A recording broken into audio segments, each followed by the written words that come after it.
Élise et la clé des brumes. Élise n'aurait jamais cru qu'une école puisse voler, et pourtant, là, dans le ciel du crépuscule, flottait l'Académie des Sortilèges, un château aux pierres grises suspendu entre les nuages, attaché à la terre par d'immenses chaînes enchantées qui tintaient doucement au vent. Des tours effilées perçaient la brume, des lucioles géantes virevoltaient autour des vitraux colorés. Assise à côté de sa tante Agathe, dans une calèche volante tirée par 2 pégases noirs, Élise avait le cœur qui battait comme un tambour. « Est-ce que tous les sorciers vont là-bas » demanda-t-elle. Agathe sourit. « Non, seulement ceux qui ont une mission particulière. Et toi, Élise, tu es particulière. »« Particulière pourquoi ? Tu vas bientôt le découvrir, » répondit Agathe. Le portail de l'académie s'ouvrit sans un bruit. Elles furent accueillies par la directrice, Madame Maureen. « Bonjour Élise, je suis ravie de t'accueillir. Tu vas pouvoir visiter l'académie. Mais avant cela, nous avons besoin de savoir à quel ordre tu appartiens. » En effet, l'académie était divisée en 5 différents ordres.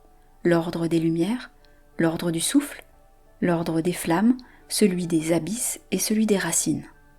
La directrice sortit une boule de cristal, exactement de celle qu'on voit auprès des voyantes dans des contes. Une sphère parfaitement transparente, posée sur un socle en bois. « Peux-tu poser ta main forte dessus, s'il te plaît » demanda la directrice. « Ma main forte ? Je suis droitière, alors. » Élise posa sa main droite sur la boule qui se mit alors à s'illuminer de l'intérieur, une lumière presque aveuglante qui se calma pour faire apparaître une image à l'intérieur. « Qu'est-ce que c'est » demanda Élise. « Oh, tu fais partie de l'ordre des Lumières. C'est merveilleux. Regarde, on voit cela très distinctement. Pas de doute, c'est une lune éblouissante. L'ordre des Lumières, celui de la justice, qui dissipe l'ombre et redonne la clarté. Des rêveurs qui voient l'invisible. » Elle reçut son uniforme, sa baguette et un grimoire vierge. Elle fit le tour de l'académie. L'air y était feutré. Tout sentait le vieux papier et le sel des nuages. Mais quelque chose d'ancien veillait. Elle le sentait. Son dortoir était installé au sommet d'une tour. Il était entouré de baies vitrées, donnant sur la lune et le paysage lointain, avec des voilages doucement phosphorescents qui servaient de rideaux et des lucioles qui servaient de veilleuses. Chaque lit avait un nom gravé sur le bois. Le sien était tout au bout. Élise Moreau, lueur de la lune. Ses camarades étaient aussi étranges que fascinants. Une fille qui pouvait parler aux chauves-souris, un garçon qui dormait les yeux ouverts, un autre dont le reflet n'obéissait jamais et avait sa propre volonté. Mais tous étaient accueillants, et bientôt Élise sentit que sa place était là, entre les grimoires parfumés au musc et les chaudrons de cuivre bouillonnant. Un soir, alors qu'elle retournait seule au dortoir après le cours d'invisimagie, Élise entendit quelque chose, un murmure. « Il faut la clé des brumes, elle dort encore. » Le son semblait venir des murs eux-mêmes, ou d'un écho trop ancien pour être humain. Elle s'arrêta net, le cœur figé. Puis, un bruissement derrière elle. Elle se retourna. Personne. Mais posée là sur le sol, elle trouva une plume, argentée. Elle savait que cette plume était importante. Alors, elle la ramassa et la garda avec elle. Le lendemain, Élise remarqua que le ciel s'était assombri et que les élèves paraissaient plus anxieux ou apeurés.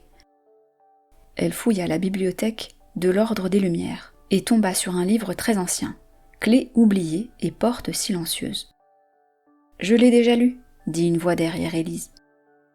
Elle se retourna et vit 2 élèves assis à une table qui débordait de livres. « Salut, moi c'est Sylva, et lui à côté c'est Daryl. On peut t'aider, j'en suis sûre. Je connais presque tous les livres de l'académie. En plus, on est tous les 3 dans le même ordre. »« Salut, merci de votre aide, » répondit Élise. « Je cherche des informations sur une clé. La clé des brumes. »« Oh, je vois. Page 325. » Élise tourna les pages et put lire à la page 325.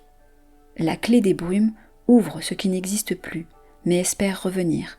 On dit qu'elle répond à une voix juste et un cœur pur. Une fois ouverte, la porte murmure et la brume devient claire. » Un post-it griffonné en coin disait « Ne pas utiliser, danger de réveil, professeur Ferrus ». Cela ne découragea pas Élise.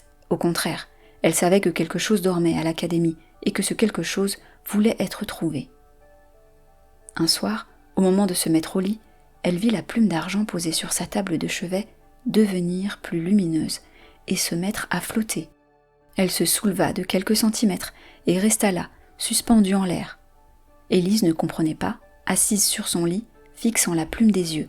Elle espérait qu'il se passerait quelque chose, mais rien de plus.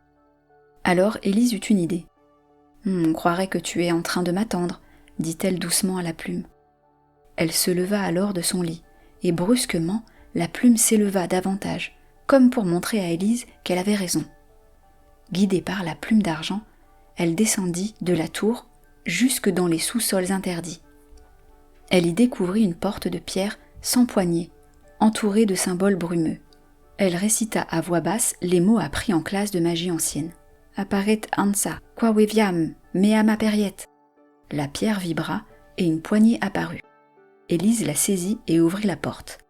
Derrière, une salle obscure, couverte de miroirs, et au centre, un piédestal. Sur le piédestal, une clé flottante, lumineuse, entourée d'un halo clair.